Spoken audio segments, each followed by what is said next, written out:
Hello students, good morning. Welcome to your new lecture of construction equipment and automation. In the previous session, we have discussed about the basic operational requirements of a canal automation systems, and uh, in very previous lectures we have studied about the operational concepts and control concepts of canal automation. Okay तो canal automation जो है वो कैसे किया जाता है, operational में control कैसे किया जाता है कैनाल ऑटोमेशन को, वो लास्ट टाइम हमने देखा था, जिसमें दो कॉन्सेप्ट थे आपके, कंट्रोल कॉन्सेप्ट्स और ऑपरेशनल कॉन्सेप्ट्स। दोनों में हमने डाउनस्ट्रीम अपस्ट्रीम देखा था कि डाउनस्ट्रीम अपस्ट्रीम कैसे मैनेज कर सकते हैं by this automation, and then we have discuss about the operational basic requirements of a canal automation, यानी कैनाल को ऑपरेट करने के लिए हमारी बेसिक रिक्वायरमेंट्स क्या होती है। ये सारे जो टॉपिक्स थे वो हमने लास्ट टाइम कवर किए थे, लास्ट लेक्चर में कवर किए थे। ओके तो वैसे देखने जाए तो आपके सिलेबस में only need and benefit of automation है, लेकिन through reference books I am teaching you these topics regarding highway automation, canal lining automation. Okay तो थोड़ा बहुत जो है वो एक्स्ट्रा आपके सिलेबस से थोड़ा ज़्यादा भी मैं आपको करवा रहा हूँ, ताकि आपको पता चले एग्जैक्टली क्या हो रहा है ओके ऑटोमेशन में। तो आज हम जो टॉपिक देखने जा रहे हैं वो कैनाल लाइनिंग का लास्ट टॉपिक है, जो है एप्लीकेशंस ऑफ कैनाल लाइनिंग, यानी applications of automation in canal lining. Okay तो इसकी एप्लीकेशंस क्या है, हम इसको बेनिफिट्स बोल सकते हैं, जो नीड एंड बेनिफिट्स है। तो ये टॉपिक इसके अंदर कवर हो जाएगा आपका, जिसमें चलो अब देखते हैं कि आगे क्या होता है। ऑटोमेशन एप्लीकेशंस, तो कोई भी मतलब कैनाल हम ऑटोमेट करते हैं तो उसके जो कंट्रोल कॉन्सेप्ट्स है, ऑपरेशनल कॉन्सेप्ट्स है, वो दोनों ऑटोमेटिक हो जाएंगे। ओके उसे ऑपरेट भी हम ऑटोमेटिकली करेंगे, उसे कंट्रोल भी हम ऑटोमेटिकली करेंगे, और जो उसका प्लेस है वो भी हम देख लेंगे कि कैसे उसको ऑटोमेशन कहाँ पे बिठाना है, कैसे बिठाना है। जो ये सारी चीज़ें हमने लास्ट प्रीवियस लेक्चर में देख ली है। आज जो हम बात करने वाले हैं वो ओनली एप्लीकेशंस की करने वाले हैं कि ऑटोमेशन की एप्लीकेशंस क्या होती है कैनल लाइनिंग में। Recognizing the benefits of a canal system automation is essential in the development and implementation of new principles of water distribution, application and scheduling. Okay यानी कि कैनाल सिस्टम ऑटोमेशन की ज़रूरत कहाँ कहाँ पे है, तो new principles of water distribution के न्यू प्रिंसिपल को मतलब अडॉप्ट करने के लिए, उसकी एप्लीकेशंस के लिए और उसका स्केड्यूलिंग के लिए हम ऑटोमेशन जो है वो ज़रूरी है, ऐसा हमने स्टडी किया है, ऐसा रिकॉग्नाइज हुआ है। Modern irrigation practices strain the capabilities of the conventional methods of canal operation. Okay तो मतलब जो मॉडर्न इरिगेशन जो प्रैक्टिसेस है वो कन्वेंशनल मेथड से थोड़ी डिफरेंट है। Okay canal systems need to respond quickly with greater flexibility to achieve optimum water transfer. Okay canal systems कैसी होनी चाहिए कि वो क्विकली रिस्पॉन्ड करें with greater flexibility to achieve optimum water transfer, यानी कि मैक्सिमम जो है वो ऑप्टिमम वाटर ट्रांसफ़र जो है वो अचीव करने के लिए कैनाल सिस्टम क्विकली रिस्पॉन्ड करे, ऐसी होनी चाहिए। Automation can improve efficiency, responsiveness and flexibility of a canal system. देखो आगे के 3 पॉइंट में हमने क्या देखा कि मतलब ऑटोमेशन के प्रायर की बात है कि हमें जो हमारी वाटर सिस्टम है वो कैसी चाहिए। ओके और वाटर सिस्टम कैसी चाहिए, उसके बाद हमने ये डिसाइड किया कि ये तीनों पॉइंट के लिए, यानी ऊपर के पॉइंट के लिए हमें एक ऐसी ऑटोमेशन सिस्टम चाहिए कि जो इम्प्रूव कर सके आपकी एफिशिएंसी कैनाल की, रिस्पॉन्सिवनेस को इम्प्रूव कर सके और फ्लेक्सिबिलिटी, ये तीनों चीज़ों को इम्प्रूव कर सके, ऐसी मतलब ऑटोमेशन सिस्टम कैनाल में होनी चाहिए। Okay the following examples illustrate possible applications of automation, यानी कि अब आपको ऑटोमेशन की एप्लीकेशंस जो है वो जो फॉलोइंग एग्जाम्पल्स है उसमें दी गई है। देखो फिर से मैं रिपीट कर देता हूँ कि कोई भी कैनाल सिस्टम्स को बेटर बनाने के लिए हमें मतलब जो कैनाल के वाटर डिस्ट्रीब्यूशन है उस पर ध्यान देना चाहिए, उसके एप्लीकेशन पे और उसके स्केड्यूलिंग पे। यानी देखो कैनाल का पर्पस क्या होता है कि जहाँ पे डिमांड हो वहाँ पे पानी पहुँचाना। ओके तो वो कैसे पॉसिबल हो सकता है, तो वो ये वाटर डिस्ट्रीब्यूशन, उसके एप्लीकेशन और उसका स्केड्यूलिंग से पॉसिबल हो सकता है। मॉडर्न इरिगेशन जो प्रैक्टिसेस है वो कन्वेंशनल मेथड्स जो कैनाल्स की है उससे थोड़ी डिफरेंट है, इसलिए यहाँ पे लिखा है कि modern irrigation practices strain the capabilities of the conventional methods. Strain करना यानी वो एक लिमिटेड कर देना। Okay, canal systems need to respond quickly with greater flexibility to achieve optimum water transfer. जो भी कैनल सिस्टम हम ऑटोमेशन वाले बनाते हैं वो क्विकली रिस्पॉन्ड करनी चाहिए। क्यों? क्योंकि वो क्विकली रिस्पॉन्ड करेगी तभी वो मतलब ग्रेटर अमाउंट ऑफ वाटर जो है वो रिलीज़ कर पाएगी अपने सिस्टम से। ओके, तो ये सारी चीज़ें जो है वो सॉल्व करने के लिए ऑटोमेशन काम आता है। तो ऑटोमेशन क्या करता है कि वो एफिशिएंसी बढ़ाता है कैनाल सिस्टम की, रिस्पॉन्सिवनेस जो है वो कैनाल की वो बढ़ा देता है, and flexibility of a canal system. Flexibility यानी डिमांड कैसे फ्लेक्सिबल करना है, जैसे मैंने लास्ट टाइम आपको समझाया था कि कैसे मतलब प्लस माइनस जो है वो हम कर सकते हैं फ्लो में। जहाँ पे फ्लो की रिक्वायरमेंट हो तब हम दे सकते हैं फ्लो, और जहाँ पे रिक्वायरमेंट नहीं हो तब हम नहीं दे सकते। ऐसे अरेंजमेंट होते रहते हैं ऑटोमेशन में। ओके, तो ऑटोमेशन जो है वो एफिशिएंसी अप्रूव करता है कैनल सिस्टम की, रिस्पॉन्सिवनेस जो है वो मेंटेन करता है, और फ्लेक्सिबिलिटी जो है वो भी मेंटेन करता है। अब कुछ एग्जाम्पल देखते हैं कि कौन कौन से एग्जाम्पल्स है ऑटोमेशन के एप्लीकेशंस के। In many canal systems typical carrying capacities of the lower canal pools are only 10% of the first canal pool or the design capacity of the canal headworks। देखो, मोस्ट ऑफ कैनाल सिस्टम्स में क्या होता है कि जो lower canal pools होते हैं यानी कि जो सब्सिडरी जो लाइंस होती है उसमें मतलब जो फर्स्ट मेन कैनाल होता है उससे 10% ही मतलब आपको जो वाटर कैरिंग कैपेसिटी है वो मिलती है। ओके, जैसे कि आप नर्मदा मेन कैनाल देखो और उसके सब्सिडरी कैनाल देखो, या तो जो मतलब जो खेतों में जाती है वो लाइन देखो, तो उसमें आपको 10% जो है वो यानी 90% का वेरिएशन देखने को मिलता है।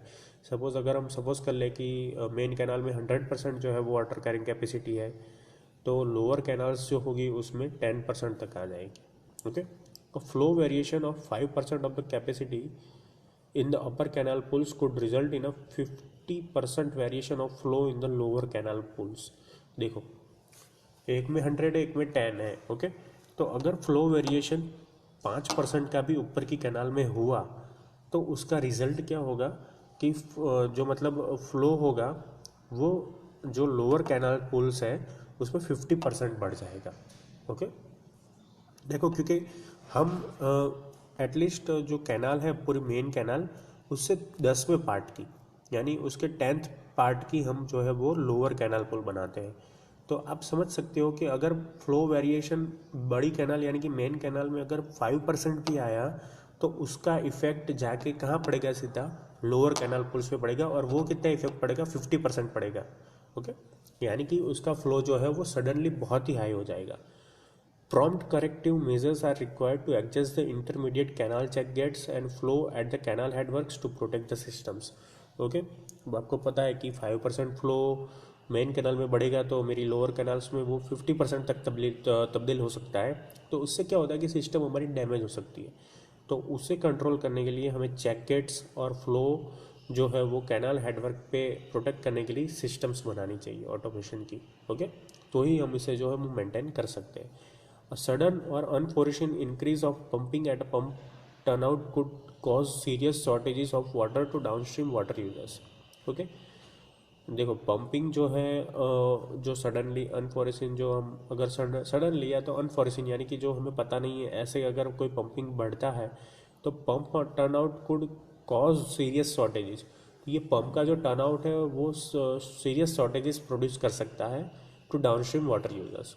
ओके, तो ऐसे जो है वो आपके फ्लो में वेरिएशन आता है, लेकिन ऑटोमेशन की मदद से हम जो है वो कैनाल सिस्टम जो है उसे बचाए रखते हैं। Automation of turnouts is another possible application. देखो, ऑटोमेशन जो है वो हम टर्नआउट्स पे भी बिठा सकते हैं, क्योंकि टर्नआउट्स पे अगर हम बिठाएंगे तो उसका बेनिफिट हमें मिलेगा कि कैनाल सिस्टम जो है वो पूरी डैमेज नहीं होगी। वो मतलब जैसे मैंने बताया आगे कि 5% अगर आपकी मेन कैनाल में वेरिएशन आ रहा है तो फाइनल जो लोअर कैनाल है वो उसमें 50% वेरिएशन आएगा। लेकिन अगर टर्नआउट पे अगर हम ऑटोमेशन बिठा देते हैं तो वो जो है वो फ्लो के हिसाब से आपके फ्लो को डाउनस्ट्रीम में सेट करके भेजेगा, तो आपकी सिस्टम जो है वो सेफ रहेगी।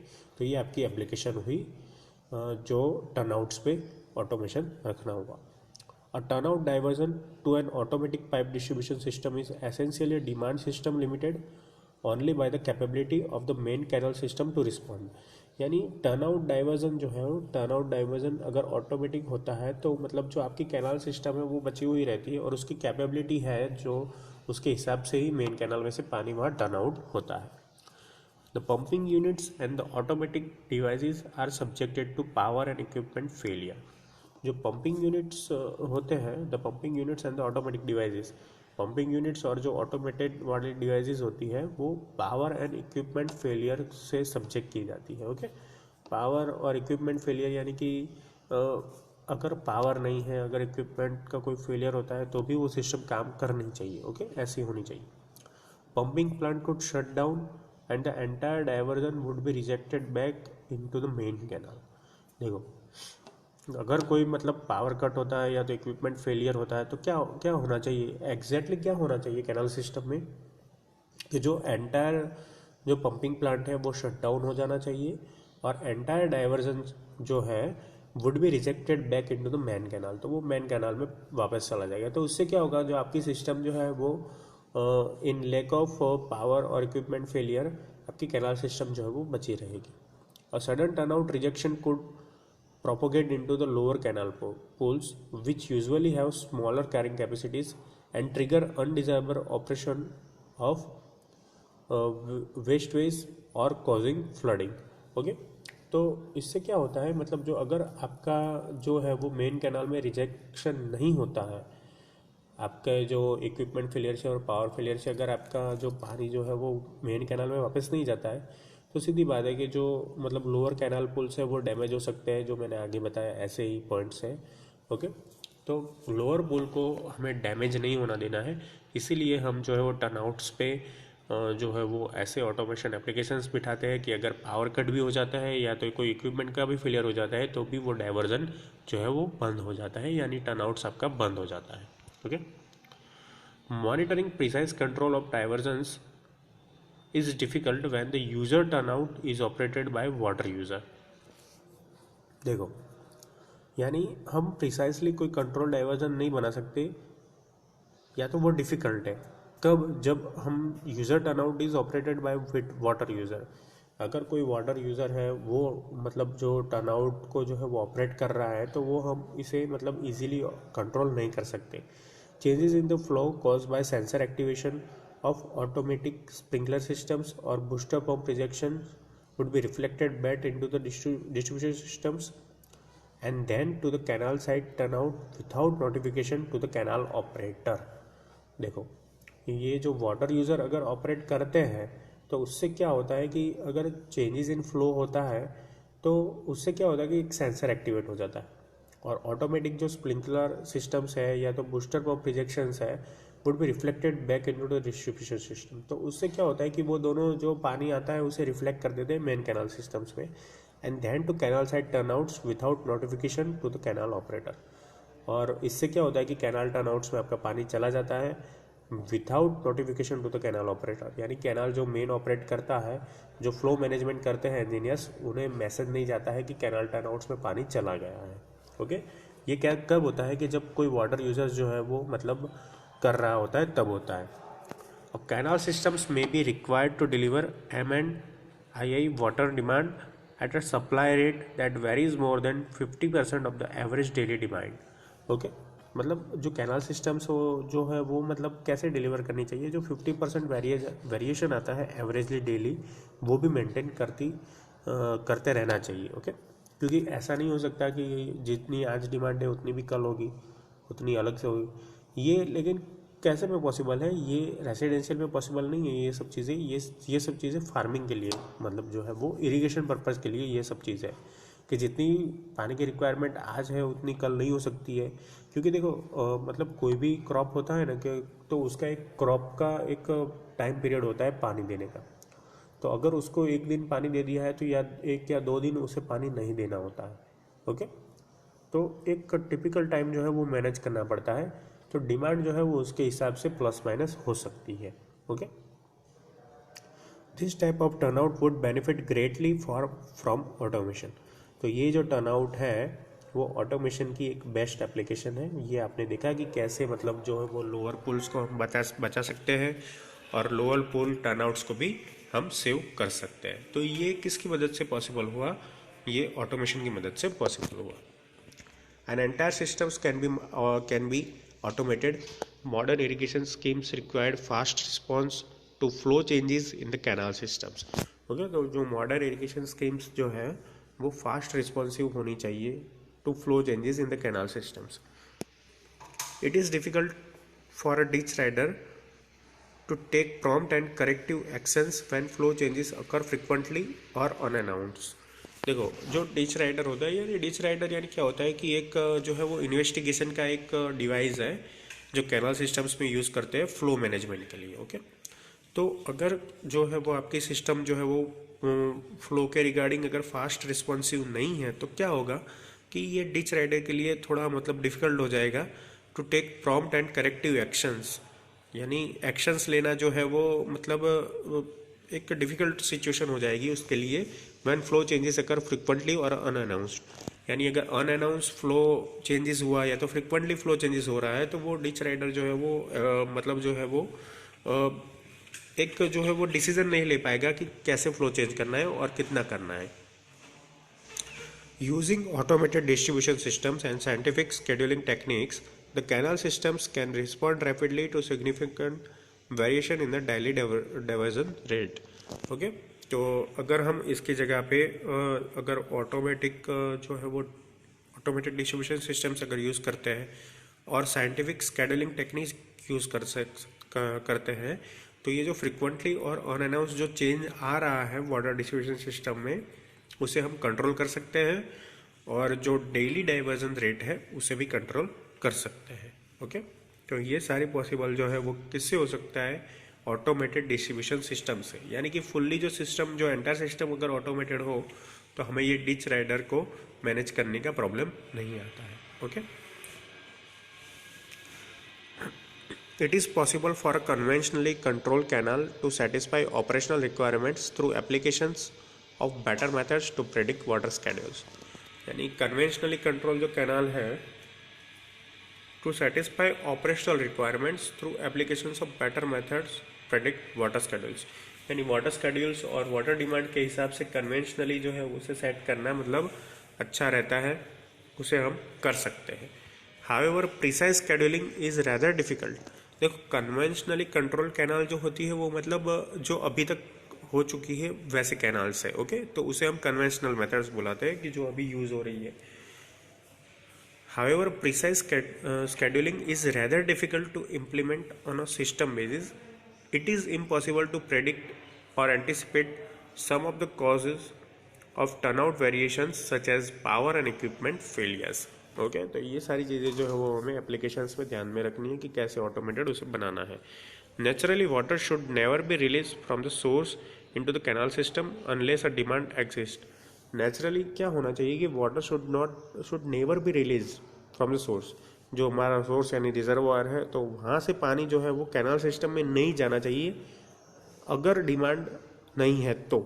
अगर डिमांड है तो ही हमें सोर्स से जो पानी है वो हमें कैनाल सिस्टम्स में भेजना होता है. ओके, ये एक चीज़ हमें ध्यान में रखनी है. If a demand for water is not present, water should remain in the reservoir for later release or use elsewhere.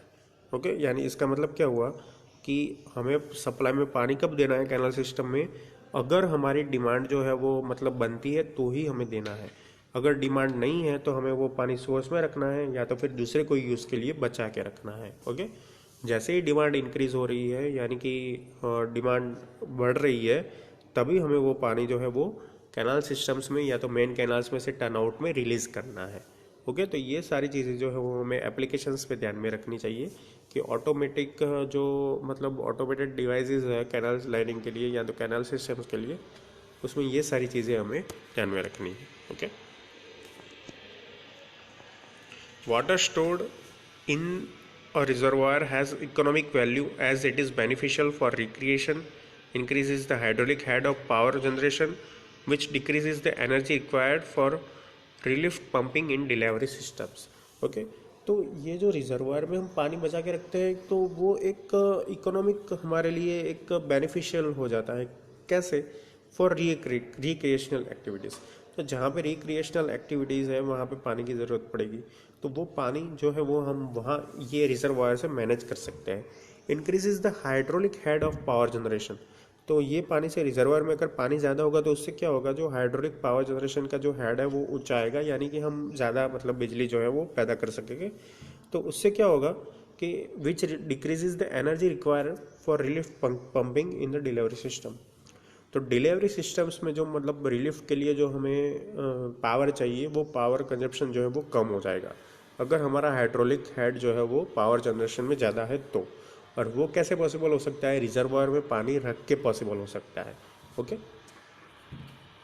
और रिजर्वायर में पानी हम कैसे रख सकते हैं? तो वो एप्लीकेशन ऑफ ऑटोमेशन से ही रख सकते हैं, क्योंकि अगर आपको पता होगा कि डिमांड कितनी है और सप्लाई कितना है, यानी कि ऑपरेशन और कंट्रोल आपके हाथ में, यानी कि ऑटोमेटिक सिस्टम के हाथ में होगा, तो वो हम मैनेज कर सकें। अगर हम मैन्युअली उसे मैनेज करना चाहें तो नहीं कर सकेंगे, क्योंकि डिमांड के हिसाब से कितना पानी देना है वो हम मेज़र नहीं कर सकते हैं, वो मशीन ही मेज़र कर सकता है। ओके, इसीलिए ऑटोमेटेड सिस्टम जो है वो काम की है, यही ये थियरी में को समझाने की ट्राई कर रहे हैं।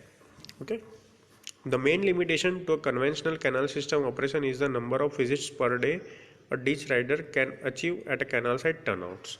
तो कन्वेंशनल कैनाल सिस्टम्स में जो मतलब मेन लिमिटेशंस क्या थी कि कोई भी मतलब डिच राइडर, यानी कि जो कैनाल का इन्वेस्टिगेशंस करते हैं वो ऑफिसर्स जो होते हैं, वो पर डे में बहुत ज़्यादा जो मतलब जो है वो विजिट्स नहीं कर पाते हैं। ओके, या लिमिटेशंस में वो कर पाते हैं।